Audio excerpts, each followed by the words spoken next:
প্রতিদিনের মতন শুক্রবারের সকালটাও কিন্তু হয়, কিন্তু আসলে আমাদের চিন্তা চেতনা কাজে কর্মের জন্য আমার সকালটা একটু অন্যরকম হয়ে যায়। কারণ শুক্রবার মানে তো জুম্মাবার বন্ধ থাকে, সবাই সকালবেলা উঠে নাস্তা শেষ করে নামাজে যায়। রাতে আমি রান্না করেছিলাম চিংড়ি মাছ।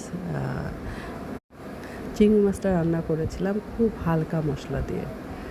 আমার আম্মুকে দেখতাম চিংড়ি মাছে আর ইলিশ মাছে কখনো আমার আম্মুকে রসুন পেঁয়াজ দিলেও দিয়েছে, কিন্তু রসুন আদা এগুলো কখনো আমি খুব বেশি মশলা দিতে দেখি নাই।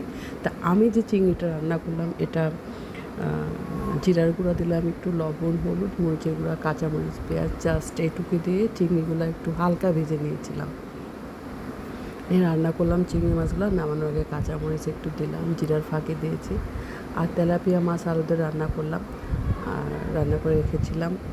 আর এই তো রাতের জন্য। আর সকালবেলায় আর যে শুক্রবারে সকালবেলা যে রুটি করেছিলাম সেগুলা আমি রুটির দলা রেখে দিয়েছিলাম বক্সে করে।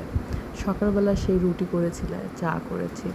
আর দেখো যে কালকে রাতে আমরা চিংড়ি দিয়ে ভাত খেয়েছি না, সেই খাওয়ার হাইলাইট ভিডিও এখানে। চিংড়ি মাছ দিয়েই আমরা সবাই ভাত খেয়েছি, অনেক বেশি টেস্ট হয়েছিল।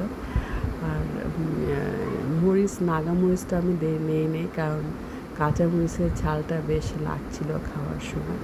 আর পেঁয়াজটা ছিল নরম সফট, পেঁয়াজটা আমি খুব ভাজি নাই, মানে হালকা ভেজে করেছি আর কি, ভালো লাগছিল। আর এই যে সকালবেলায় যে ছেলেকে নিয়ে মেয়েকে নিয়ে বনশ্রীতে গেলাম, এই তার ভিডিও।